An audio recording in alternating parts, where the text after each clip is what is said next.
Türkistan, Kafkasistan ey güzel yurdumuz. Türkmenistan, Azerbaycan güzel yurdumuz. Sana kurban olayım ey ana yurdumuz. С 3 по 8 мая в турецком городе Измир прошел международный кинофестиваль «Туран», организованный Эгейским университетом при содействии Главного управления кинематографии Министерства культуры и туризма Турецкой Республики.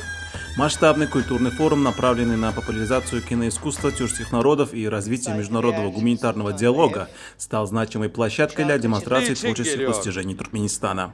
В рамках фестиваля на базе факультета коммуникаций Эгейского университета состоялся специальный показ туркменских кинолент. Зрителям была представлена уникальная подборка работ отечественных режиссеров, отражающая богатые художественные традиции, культурный код и современные эстетические ориентиры нашей страны. Помимо туркменской программы, в киномарафоне приняли участие кинематографисты из Казахстана, Кыргызстана, Узбекистана, Азербайджана и Турции. Программа также включила международные показы и специальную секцию, посвященную актуальным гуманитарным темам. Кульминацией форума стала торжественная церемония награждения, прошедшая 7 мая в культурном центре имени профессора Юсуфа Вардара. По итогам конкурсного отбора туркменские кинематографисты завоевали 3 престижные награды. Высокое профессиональное мастерство наших специалистов было отмечено в различных жанровых категориях. Специальный приз жюри был присужден Равшену Вельмиеву за мультипликационный фильм «Menin Oyunum». Türkmenistan, Oğuzhan, Türkmen Sinema Birliği sanatsal yaratıcılıktan sorumlu Başkan Yardımcısı ve Yönetmen Sayın Şah Salih Bayramov'u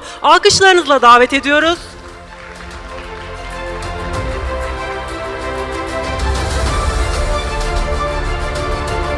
В категории игрового кино триумфатором стал Батыр Батыров, чей фильм «Еңішли Әдемлер» был признан лучшим полнометражным фильмом.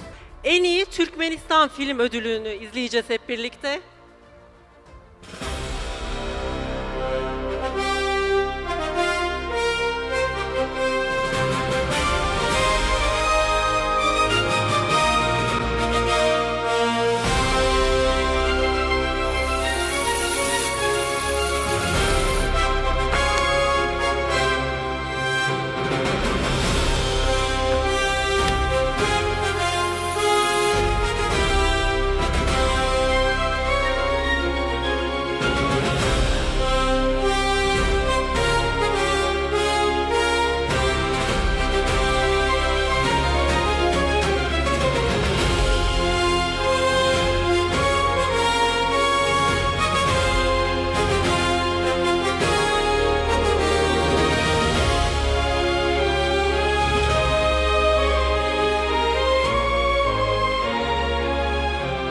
Награду за лучший короткометражный фильм получил режиссер Мекан Гурбаналиев за ленту «Мехар Тербияты». Успех туркменских мастеров экрана на международной арене в Измире стал очередным подтверждением эффективности государственной политики по развитию национального киноискусства и укреплению культурного имиджа Туркменистана за рубежом.